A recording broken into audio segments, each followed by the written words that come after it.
February 14, 1946. Valentine's Day. But there was no love in the frozen valleys of Manchuria, only death. The war was supposed to be over. Victory in Europe had been declared 9 months earlier. Japan had surrendered after Hiroshima and Nagasaki turned to ash.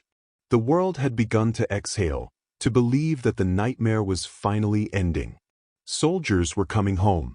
Families were reuniting. The guns, at long last, had fallen silent. But in a bunker deep beneath the ruins of Berlin, something had been waiting.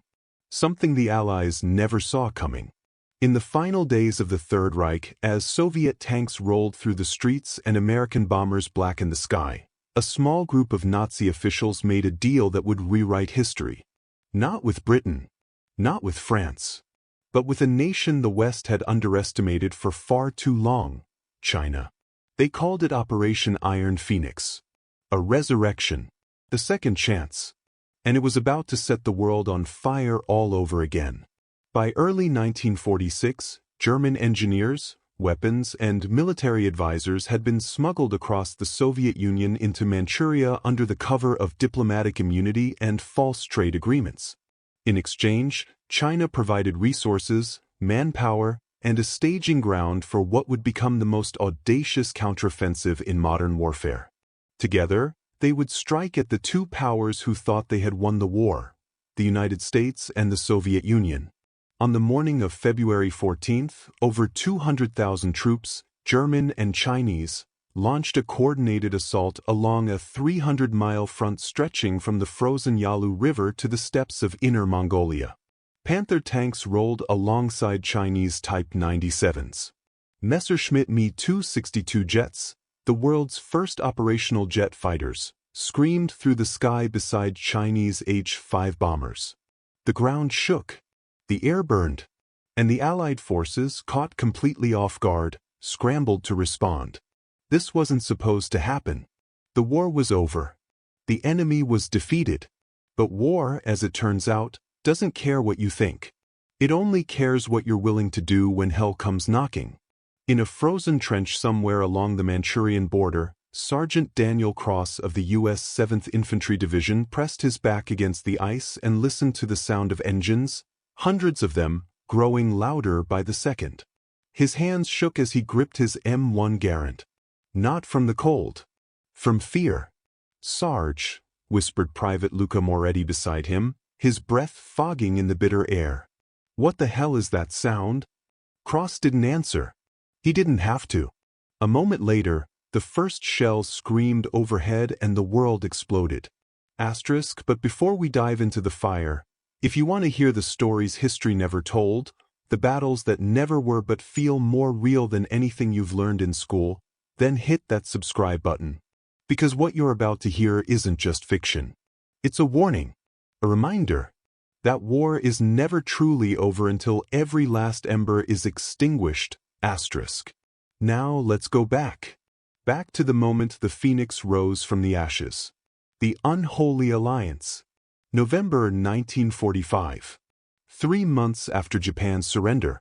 In a secret meeting room in Chongqing, China, a man in a gray Wehrmacht uniform sat across from General Chen Yi of the People's Liberation Army.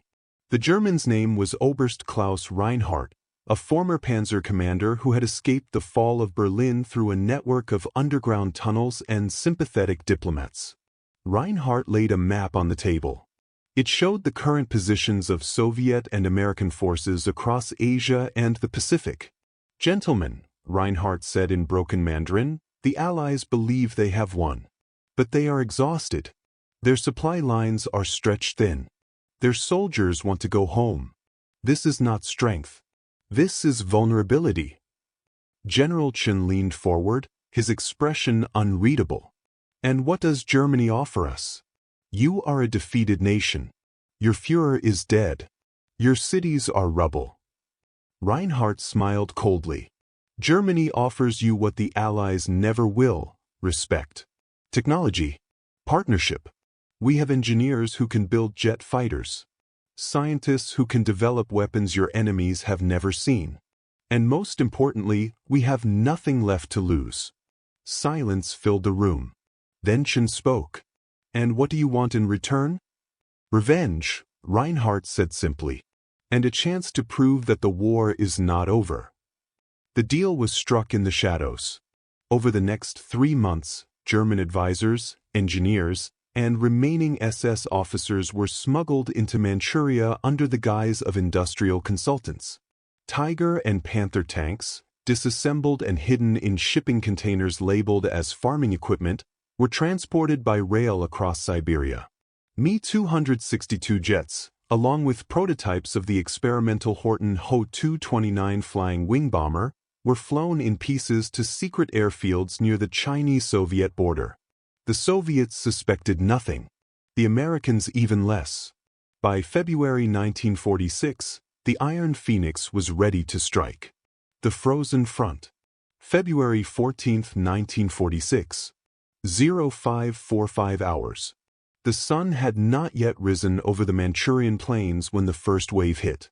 American forward observation posts along the Yalu River reported movement, massive movement, but before they could relay the full details, artillery shells began raining down. Not the crude, inaccurate fire the Americans had grown used to from Chinese forces, but precise, devastating barrages that spoke of German training and expertise. Captain Benjamin Harlow, commanding officer of the 2nd Battalion, 7th Infantry, grabbed his radio as the ground shook beneath him. "Command, this is Harlow. We are under heavy bombardment. Repeat, heavy bombardment. Unknown origin." The radio exploded in his hand. Shrapnel tore through his shoulder. He collapsed into the snow, gasping. Private Moretti dragged him into a trench as the sky lit up with fire. Sir, stay with me." Harlow coughed blood. "Get everyone back to the ridge." But there was no time. Through the smoke and snow, shapes began to emerge. Tanks. Dozens of them. Panther tanks with their sloped armor and deadly 75mm guns, rolling side by side with Chinese Type 97s. Behind them, waves of infantry, German soldiers in winter camouflage mixed with Chinese troops in quilted uniforms, all moving with terrifying coordination. "Armor! Enemy armor!" someone screamed. Sergeant Cross grabbed a bazooka from a fallen soldier and sprinted toward the ridge. He dropped to one knee, aimed at the lead Panther, and fired. The rocket streaked through the air and slammed into the tank's turret. It exploded in a shower of sparks and flame. But 2 more tanks rolled forward to take its place. "Fall back!" Cross shouted. "Fall back to the ridge!" The American line collapsed. Soldiers scrambled through the snow, some carrying wounded, others firing blindly over their shoulders. Mortars detonated around them. Machine gun fire cut through the air like hail. Above, the roar of jet engines drowned out everything else. The Mi-262s came in low and fast, their cannons ripping through American supply trucks and artillery positions. The Chinese H-5 bombers followed, dropping payloads that shook the earth and sent plumes of dirt and ice into the sky. Private Moretti looked up and saw one of the jets pass overhead, sleek, silver, impossibly fast. "What the hell is that?" "German," Cross muttered, reloading his rifle. "They're supposed to be gone." Well, someone forgot to tell them. By 0800 hours, the American front line had been pushed back 3 miles. Casualties were in the hundreds. Radio communications were jammed. Command was in chaos. And the Iron Phoenix was just getting started. The Soviet response. 200 miles to the north, Soviet forces faced the same nightmare. Marshal Georgy Zhukov, the hero of Stalingrad and Berlin, stood in his command tent and stared at the reports flooding in. German-Chinese forces had struck along a front stretching from Harbin to Vladivostok. Thousands of Soviet troops were dead or missing. Tank divisions were being overrun. Air superiority had been lost within the first hour. "How is this possible?" Zhukov demanded, slamming his fist on the table. "Germany is destroyed. Japan is defeated. Who is leading this offensive?" A young intelligence officer stepped forward, his face pale. Marshal, we have intercepted communications. The commanding officer of the German forces is identified as General Major Klaus Reinhardt. He is coordinating with Chinese General Lin Biao. They are using advanced weaponry, jets, experimental armor, hybrid artillery systems we have never encountered. Zhuge felt a cold knot form in his stomach. Reinhardt. I remember that name. He led the breakout at Kursk. He turned to his officers. Mobilize every available division. Contact the Americans. If this is a coordinated German-Chinese offensive, then this is not a skirmish. This is the beginning of a new war. But coordinating with the Americans was easier said than done. Trust between the Soviets and the West had already begun to fracture. Stalin suspected the Americans of allowing this to happen. Truman suspected the Soviets of staging a false flag to justify expansion into China. Meanwhile, soldiers on both sides were dying by the thousands. February 15, 1946. 1,400 hours. Sergeant Cross and what remained of his platoon had dug in along a frozen ridge overlooking the Yalu River. They had 43 men left. No air support. No reinforcements. And the enemy was coming. Cross knelt beside Private Moretti, who was shivering despite 3 layers of coats. You holding up, kid? Moretti nodded, though his eyes were distant.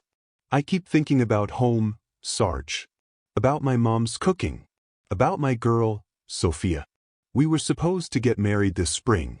You still will, Cross said, though he didn't believe it. A shout came from the edge of the ridge. Contacts. Armor and infantry, half a mile out. Cross grabbed his binoculars and looked. His blood ran cold. At least 20 tanks were advancing. Panthers, Type 97s, and something else. Something he'd never seen before. A massive, angular tank with a low profile and what looked like experimental plating. Its turret was mounted with a 128mm gun, a monster. Jesus Christ, Cross whispered. What is that? Behind the tanks, hundreds of infantry moved in formation, supported by half-tracks and mobile artillery. Fix bayonets, Cross ordered quietly. This is it. The men hesitated. Then, one by one, they drew their bayonets and locked them onto their rifles. If you're still here, you're one of the few who seek the untold truths of war, so hit subscribe and never miss what history tried to bury. The Last Stand. The battle for the ridge lasted 4 hours. The Americans fought with everything they had. Bazookas, grenades, rifles, bare hands. When the tanks got too close, soldiers ran out with satchel charges and blew themselves up alongside the enemy. When ammunition ran out, they used captured German MP-40s and Chinese Type 100 submachine guns.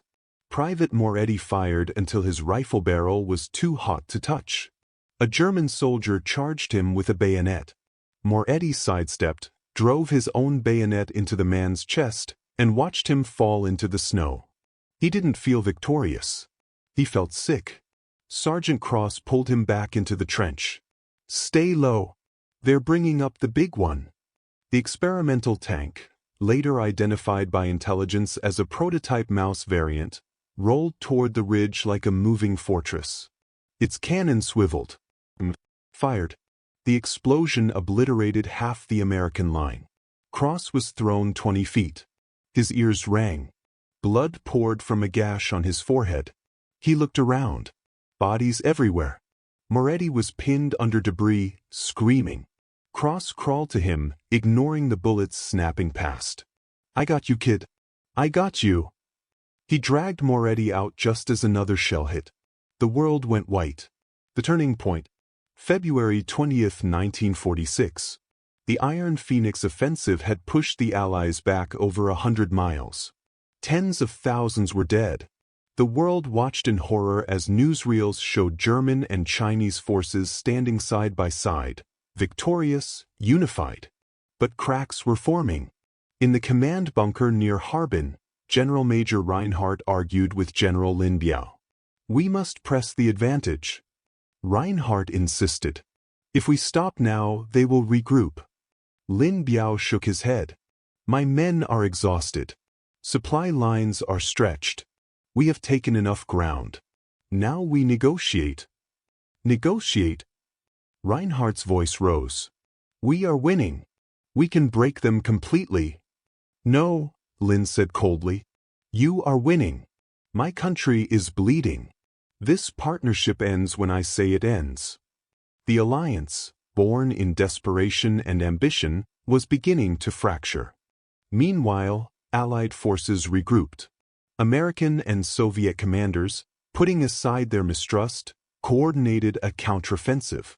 Fresh divisions were airlifted in. New tanks, new planes, new strategies. And slowly, the tide began to turn. Default. March 10, 1946. The final battle took place near the ruins of Harbin. American and Soviet forces, now fighting side by side, launched a massive combined assault. B-29 superfortresses carpet-bombed enemy positions. Soviet T-34 tanks and American Sherman Fireflies encircled German-Chinese lines.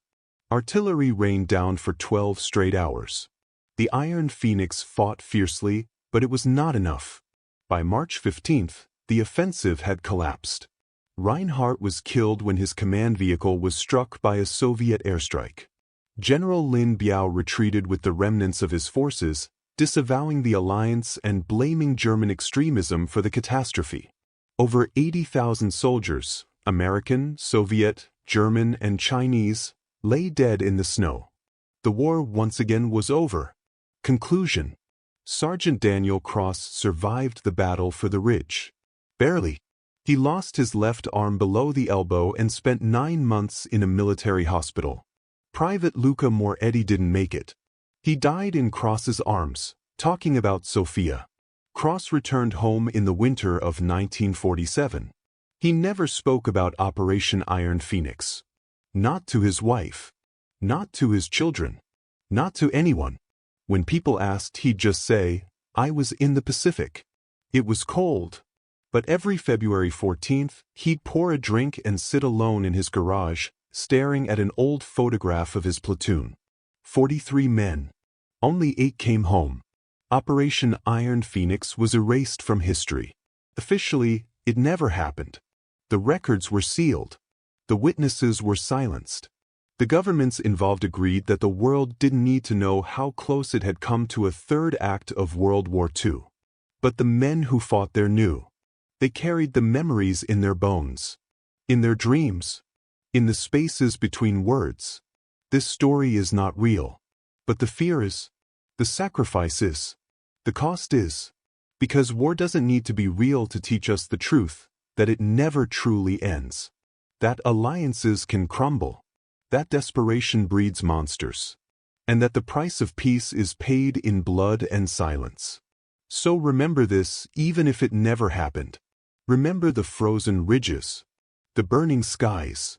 The men who fought not for glory, but survival. Because war doesn't end when the guns fall silent. It ends when the last story is told. And some stories, even the ones that never were, must never be forgotten.